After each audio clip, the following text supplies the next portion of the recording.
So today I'm going to be talking about how MLA is driving competitiveness and profitability for the Australian red meat sector. I'm going to talk to you about the market knowledge and the insights that we gather around the world to help us drive our strategy. I'm then going to take you through our strategy. I'm going to talk about how our strategy is developed to deliver directed levy investments in our global markets. And then I'm going to talk a little bit about the team that we have internationally representing the Australian industry to demonstrate to you that we have a credible team of experts representing Australia overseas. But first up, market knowledge, and just look at a couple of key market drivers, some global challenges and some market opportunities. I'm just going to quickly look across these because you'll be hearing a lot about them all throughout the day. So first up, our global markets. About 70% of our product is exported, so export markets are critical to the success of the Australian red meat industry. Our markets, our domestic market, our largest individual market's worth about $10 billion, and then our export markets are around $12 billion for box meat and $1.5 billion for the live animal exports. Our key markets in North Asia, Japan and Korea, underpinned by our beef markets there. North America, a strong beef and lamb market, and then Greater China, which is growing in importance. We've got a big mix of markets right across Southeast Asia and the Middle East, all very different but all very important. And then the EU, which we'll be hearing more about today. But there are a lot of global challenges, and in the beef sector, there's a lot of competitive challenge at the moment. Indian buffalo meat, which recently entered Indonesia, it's really setting a floor, a commodity floor, and it has for a long time in global markets, but they continue to get into new markets. The South American players, particularly Brazil, access into China and other markets, they are a significant competitor, and some of the other countries there, Uruguay, Argentina, they're using a clean green story as well to tell their story. So a significant competitor. And then the US, their production has increased and there is a lot of US product available. Obviously they consume a lot, but they are continuing to export, increase their exports, and particularly into our Japan and Korea markets. They're really having a red hot crack at pushing back into those markets strongly. On the lamb front, from an export competitive perspective, it's really us and the Kiwis that are the main global exporters. But we do compete with the local production of lamb in a whole range of our markets. However, it's not so much that competitive environment, but it's really the familiarity and the confidence of our consumers overseas with the cooking and knowledge of how to use lamb. So this data's from our global tracker, and you'll be hearing more about that throughout the day, but they don't know how to cook the product, and they don't know, they're not that familiar with it. And there's some old traditional don't like the taste and don't like the smell inhibitors. But we can overcome those with knowledge and education on how to use the product. So while there's some challenges, there's opportunities. And market access. So you'll be hearing a whole session on market access today, but I'll just quickly touch on a few. Global trade wars, they can be a bit scary, and they are watched very closely by us, and we're watching the effects of those trade wars across particularly the Japan and the US market with Trump. But we're also seeing pressure coming in from the US and the EU on our grain-fed quota, and we'll be hearing quite a bit about that later.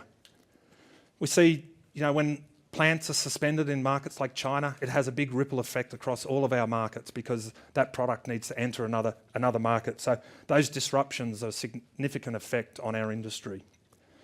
And then we're talking about the plant-based proteins and the new cellular-based proteins. There's a lot of talk about this, and it is a challenge that we need to be aware of and monitor. However, there's lots of opportunities out there, and I'm an optimist. I think there's a lot more opportunities than the challenges that we can overcome. So global economies are reasonably robust. The US economy is pretty strong at the moment. They consume a lot of red meat, and a strong US economy is good for us because they consume a lot of their own domestic product, but also supplies from Australia.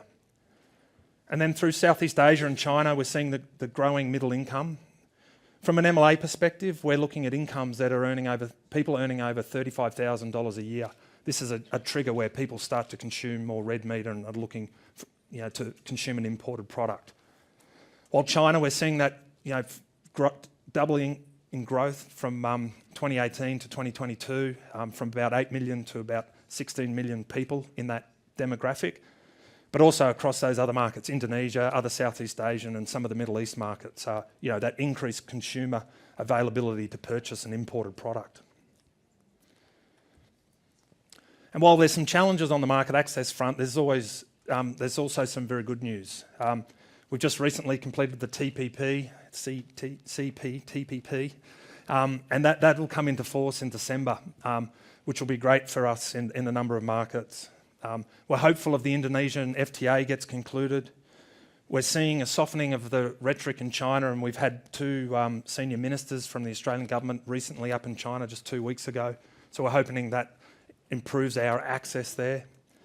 The Brexit and the EU FTA potentials, we're optimistic about those. And then, shelf life in the Middle East. If we can get some wins on shelf life, I see some huge opportunities for our product there. So there are a range of opportunities, and the key is to know what the challenges are, understand what the opportunities are, and being able to use those in delivering our strategy and helping industry understand them. So I'll just go through the strategy. We use a strategic framework. I'll be talking about the key pillars that we do use. We segment the markets to identify the best opportunity, and that helps guide our levy investment. So market knowledge, you're going to be hearing a lot about data and knowledge today and insights, and it's really key to everything we do. And I've talked about it in that opening piece, but collecting local market intelligence with our teams overseas, segmenting the market, retail, food service, where's the best opportunities, and really developing deep understanding of our consumers is critical. Market access is, with 70% of our product exported, market access is key. We've got to have as much free and open access to as many markets as we can, and we're focused on that. But at the same time, we've got to reduce those technical trade barriers that really are eroding our ability to capture profit or openly trade in a number of markets. We then get into the marketing and promotion. So we look at two areas of this. So business development, and that's us working with the B2B, the businesses that are purchasing the products, the importers, the wholesalers, the distributors, the supermarkets and the restaurants. We're just helping them understand what Australia means, where the product comes from, how it's produced, our safety systems, and getting them engaged in what Australia represents and how they can make money using Australian product. We then look at the business, the brand building, and that's targeting the consumer. So understanding the consumer, what are the key drivers, and building marketing programs to target those consumers. So right from the businesses that are importing through to the consumer buying, our marketing and promotion covers the whole gamut. But we've got to identify where best to spend our money. So we use a portfolio segmentation model. So we're really looking at how attractive a model is on the left, followed by what's our ability to impact the performance of a red meat in those markets. In the bottom left-hand corner, we get markets that are less attractive and have usually more market access barriers. Sorry, on the left-hand side, they have more market access barriers. So we're looking to unlock those market access barriers. We've got a watching brief on a whole range of those markets, and we're looking to shift when we see opportunities and move fast as those barriers open. On the right-hand side, we have a much better open access. So we've got markets that we want to protect and strengthen our position. So we've already got a strong position there. We want to protect it and then stretch the opportunities. And then we've got a number of markets that we're calling maximised markets. We're looking for those long-term growths in those markets and capturing those opportunities. So we segment the market so we understand where the opportunities are. And when we look at all the data, there's over 40 pieces of data that we use to help do the segmentation. We put the markets into these sectors, and that helps guide our investment. So, as I said, on the left-hand side, some of the markets with greater market access challenges where we've got some barriers, and on the right-hand side, we've got some markets where we're trying to capture the ongoing opportunities, Japan, Korea, and the US, and others that we want to protect our positioning, or we're going to stretch our opportunities within those markets. But once we've done that, we've got to understand what each market requires a different approach and a different investment strategy. So the market access markets require less dollar levies investment, but it's all about relationships and collecting market intelligence on the ground about what's happening with the market access. Then as we move through the business development phase, that's just engaging those first line purchasers of our products. Then as we get to the brand building, it's bigger investments for bigger consumer facing programs. So after identifying the markets, doing the segmentation, we're able to assess how best to utilise the levy spend. So yeah, our strategy is built on market intelligence. It's to target levy investment to make sure we get the best return on that investment. But we've got to have the right team to do it, and we've got to be in the right markets at the right time to be able to deliver that strategy. So I'm just going to talk to you about our global teams and our specialists.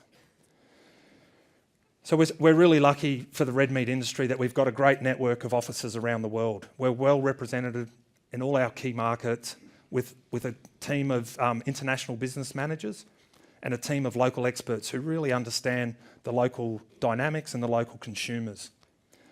But we're also supported by our Australian team. We've got a domestic marketing team, and we've got a team of experts back in Australia that support us.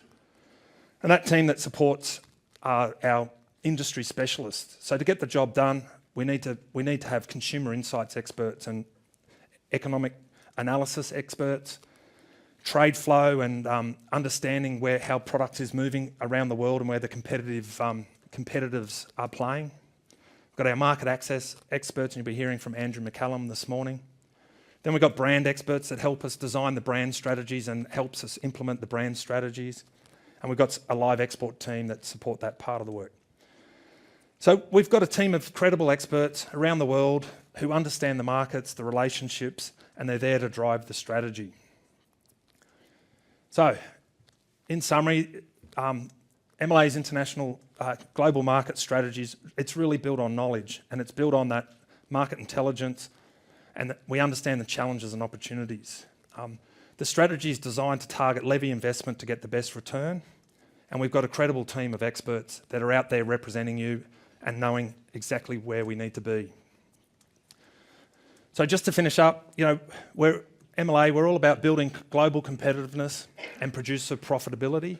It's what you'll be hearing about for the rest of the day, and I'll finish up there and hand over to our next speakers. Thank you.